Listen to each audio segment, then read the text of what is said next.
Let me make sure my microphone is in a good place. We are currently in a time of great crisis worldwide, as the novel coronavirus COVID-19 is still causing death and disability en masse to many countries. In some, there is a great divide between the wealthy and the poor, and there will be more stories of abuse of power, but perhaps room for positive change for a better tomorrow. To that end, my heart and my head have been occupied with the situation in the United States of America. As a Canadian, the US has always seemed like Canada's goofy big brother. Many Canadians know more about the political goings-on in the States than in our own country. The history and culture are ever present in our media and daily lives. Our own is cast into a shadow by its enormity and charisma. My personal connection to America has become deeper in my adult life. I know many wonderful humans who call it their home, including my father that moved there for work, for a better life, and has found a deep happiness, I think. America is going through an upheaval right now, long in the coming. The inequalities in the treatment of Black and Aboriginal peoples by both individuals and on a systemic level has reached a breaking point. And I applaud the people who are putting their well-being and futures at stake by standing up to authority and making this cause impossible to ignore. They are putting their belief that the country desperately needs to change above their own well-being. Black Lives Matter. It shouldn't need to be said, but it clearly does.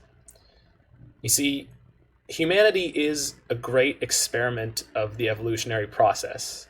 It's a unique child of the universe as far as we can tell. There is no precedence for our sapience.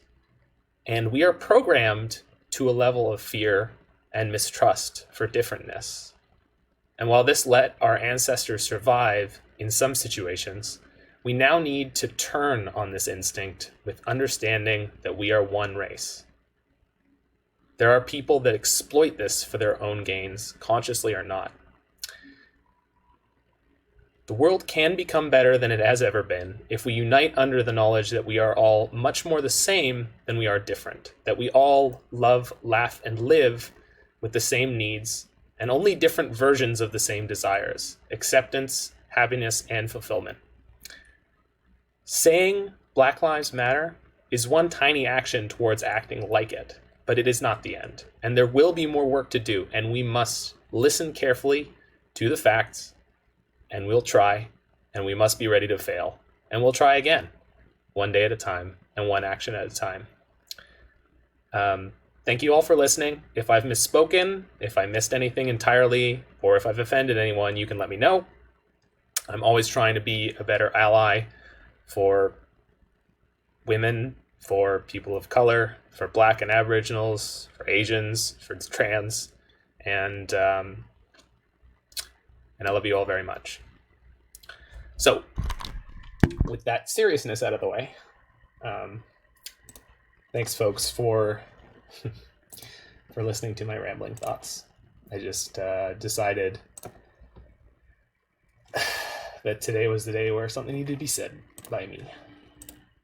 So I'm just going to get the cards coming from Mana Traders for our first deck.